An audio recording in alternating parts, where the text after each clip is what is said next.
अनीसा कैसे भी दिग्विजय के घर से रानी को निकालना चाहते हैं, इसके लिए वो प्रॉपर प्लानिंग बनाती है। हालांकि हॉस्पिटल में भी जितने लोग होते हैं उन सबको भी रानी के खिलाफ मैनिपुलेट करते हैं और यहाँ से चीजें कॉम्प्लिकेटेड होना स्टार्ट हो जाती है, जो काफी बेहतरीन है। तर बात करें एपिसोड की स्टार्टिंग कोर्ट के बाहर से होती है। फिलहाल यहाँ तो कोर्ट ने जो फैसला सुनाया है कि हाँ बच्ची दिग्विजय के साथ में रहेगी और बच्ची की माँ पे, तो यहाँ बच्ची को तो लेकर वो चला जाता है। रानी भी उसके पीछे पीछे चली आती है क्योंकि वो छोड़ नहीं सकते। यहाँ घर पे भी कहीं ना कहीं जो धवनी का स्वागत होता है, लेकिन जब सबको पता चलता है कि रानी भी आ गई है तो सबके पैरों नीचे से जमीन खिसक जाती है। वो लोग तो पूरी तरह से शॉक रहते हैं कि आखिर ये यहाँ की वही है।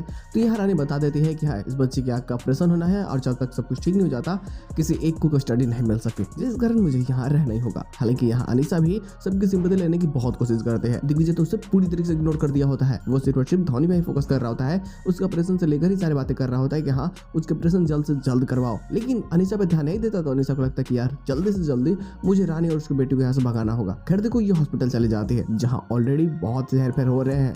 जितनी दवाइयों का स्मगलिंग हो रही थी वो कोई और नहीं बल्कि अनीसा ही करवा रही थी, और शायद कुछ अंडरवर्ल्ड के लोग भी हैं जो उन सभी चीज़ों से मिले हुए हैं। तो यहाँ तो ये सारी चीज़ें कंफर्म हो जाती है जब ये उस नर्स को डांटती है गीता को। अब यहाँ ना समझ में आ चुका होता है सारी चीज़ें, सारे माजरे कि अब आगे क्या चक्कर चलने वाले हैं। वहीं रानी भी जब घर पे होती है तो खैर देखो सभी लोग तो चाहते हैं कि रानी की बेटी है वो सबसे अच्छी बातें करे, लेकिन खैर देखो ये तो फैसला कर लेता है कि हमें धवनी को बताना होगा कि तुम्हारी माँ तुम्हारे पापा से बहुत प्यार करते हैं, दोनों को इमोशनली ब्लैकमेल करके डेट पे लेकर के जाओ। अब देखो ये सारी बातें धवनी के मन में वो डालना चाहते हैं, इस चीज के लिए वो बातें भी करते हैं, लेकिन इनका प्लान थोड़ा काम कर नहीं पाता और इसके साथ में छोड़ के एंडिंग करती जाती है। रानी भी चली गई होती है हॉस्पिटल, वहाँ पता चल चुका होता है कि नर्स अनीसा के साथ में मिले हुए हैं, और अंत में जाकर के वो एक बहुत बड़े और सिंडिकेट जो कि इस हॉस्पिटल के काफी बड़े बड़े अधिकारी मिले हुए हैं, तो इन सभी चीजों की वो पर्दाफाश करने के लिए छानबीन करते हैं और उसके हाथ में बहुत सारे सबूत लग जाते हैं। और अब इसको दिखाने के बाद में समझ अनीसा का लगभग एल लगने वाला है, जो काफी ज्यादा कॉम्प्लिकेटेड और मजेदार होगी। तो बस दोस्त देखो इसके साथ शूट करने कर जाते हैं, अपलोड है नहीं आते हैं तो बातें जरूर जाएगी। फिलहाल आज के सब बच्चे इतना ही, हम लोग मिलते हैं बहुत जल्द